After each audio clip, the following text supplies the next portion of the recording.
ডাক দিয়ে বলছেন, ও আমার গোলামেরা, তোমরা কে কোন বিপদে আছো, কে কোন মুসিবতে পড়ে আছো, কে কোন সমস্যার মধ্যে পড়েছো, কে কোন বিপদে আছো, কার ঋণ পরিশোধ হচ্ছে না, তোমরা আমি আল্লাহর কাছে সিজদায় পড়ে একটা বার ডাক দাও আল্লাহ, আল্লাহ বলে একটা বার ডাক দাও।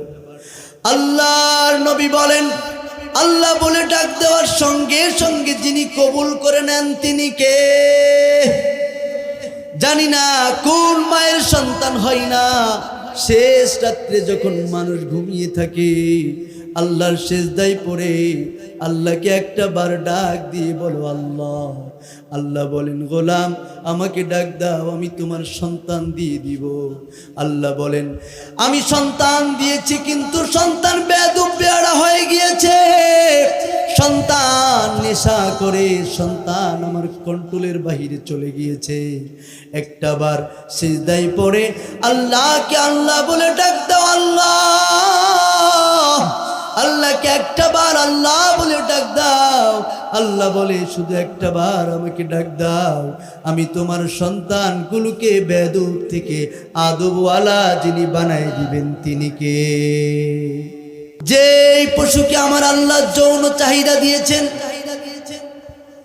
অন্য আরেক দিকে আল্লাহ ফেরেশতা তৈরি করেছেন, ফেরেশতাকে আমার আল্লাহ আকল দান করেছেন, কিন্তু যৌন চাহিদা দান করেন নাই। আল্লাহ রব্বুল আলামিন মানুষকে তৈরি করেছেন, আকলও দিয়েছেন, আবার যৌন চাহিদাও দিয়েছেন। বোঝার জন্য আমার আল্লাহ একটা কলব, একটা হৃদয় দান করেছেন। বলুন আল্লাহু আকবার। এমন একটা হৃদয় দান করলেন, হৃদয়ের উপরে আমার আল্লাহ একটা প্রলেপ দিয়েছেন, একটা আবরণ দিয়েছেন। বান্দা যখন কোনো গুনাহ করে, ওই গুনাহ করার কারণে একটা দাগ পড়ে যায়। নুকিতাত সাউদা, নুকিতাত নুকতাতান সাউদা, ওই কলবের উপরে একটা দাগ পড়ে যায়। যখন বান্দা 100 গুনাহ করে 100 দাগ পড়ে যায়, যখন বান্দা 1000 গুনাহ করে 1000 দাগ পড়ে যায়। হারকিনের চিমনি যেমন, হারকিনের চিমনি যেমন ভিতরে আলো জ্বলতে জ্বলতে ভিতরটা কালো অন্ধকার হয়ে যায়, ঠিক এমন ভাবে আমাদের হৃদয়টা যখন গুনাহ করার কারণে অন্ধকার হয়ে যায়, গুনাহ করার কারণে যখন একেবারে অন্ধকার হয়ে যায়, তখন নামাজ ভালো লাগে না, রোজা ভালো লাগে না, দিনের কথা ভালো লাগে না, মাহফিলে আসা ভালো লাগে না। কথা বলেন ঠিক কিনা? আল্লাহর কাছে দোয়া করি, ও গো মালিক,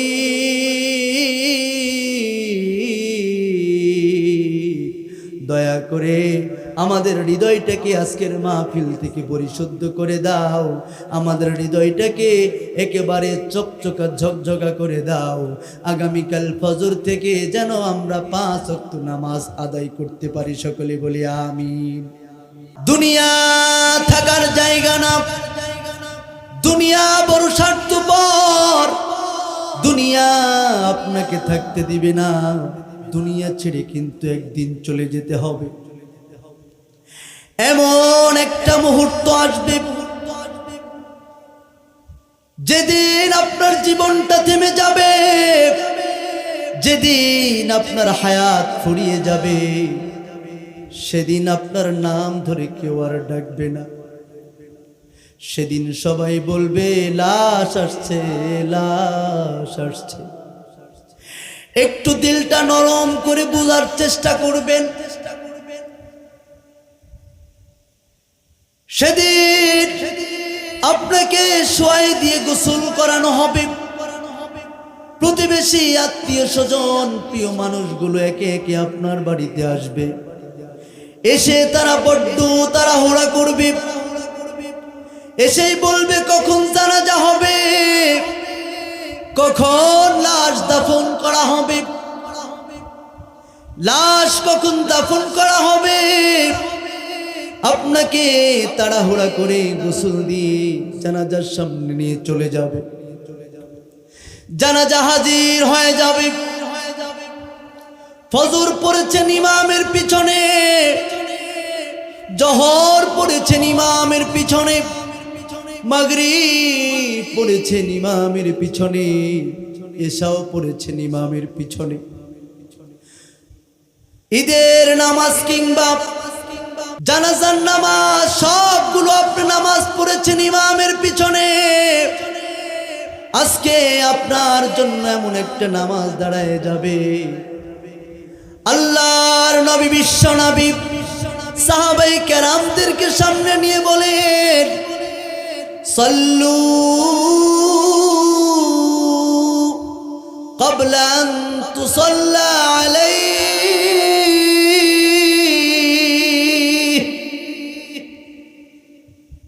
এমন একটা নামাজ দাঁড়িয়ে যাবে, সেদিন ইমাম আর আপনাকে পিছনে নেবে না, ইমামের পিছনে আপনি দাঁড়াতে পারবেন না, ইমামের সামনে আপনাকে শোয়াই দেওয়া হবে। জানাজার নামাজ শেষ হওয়ার পরে আপনাকে শোয়াই দেওয়া হবে অন্ধকার একটা কুঠির ঘরে, যেই ঘরে কোনো বাতি থাকবে না, যেই ঘরে কোনো বিছানাপত্র থাকবে না। ডানে তাকাবেন মাটি, বাম দিকে তাকাবেন মাটি, মাটির বিছানাতে শোয়াই দেওয়া হয়েছে। বড় একা হয়ে পড়বেন সেদিন আপনি। প্রিয় মানুষগুলো একে একে চলে যাবে, হাত্তা ইয়াসমা আসমাআনি আলাইহি,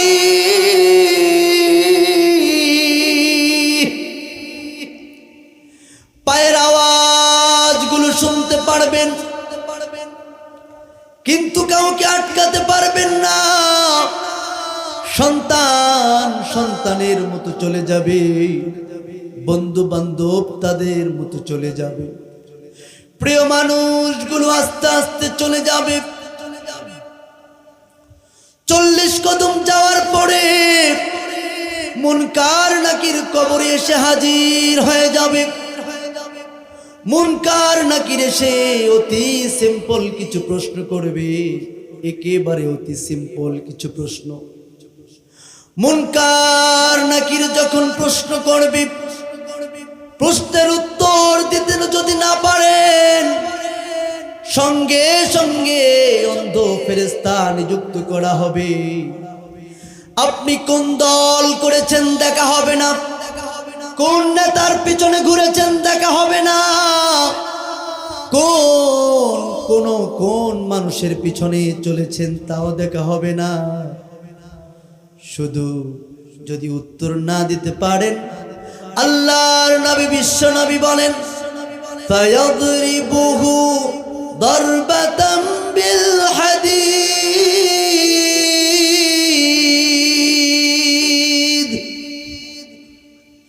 লোহার হাতুড়ি দিয়ে এত জোরে জোরে আঘাত করা হবে, মাথা চূর্ণ বিচূর্ণ হয়ে যাবে, 70 গজ মাটির নিচে ঢুকে যাবে।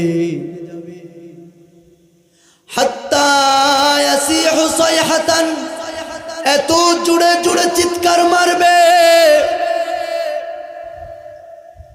কুল কায়নাত শুনতে পাবে, পৃথিবীর সমস্ত মাখলুক গুলো শুনতে পারবে, ইল্লাস সাকলাইন, 2 প্রাণী শুধু শুনতে পারবে না। একটা মানুষ আর একটা জিন, এই 2 প্রাণী ছাড়া পৃথিবীতে যত মাখলুক সৃষ্টি করেছে সমস্ত মাখলুক শুনতে পারবে। ছাগল বাঁধা থাকলে রশি ছিঁড়ে পালিয়ে যায়, গরু বাঁধা থাকলে রশি ছিঁড়ে পালিয়ে যায়,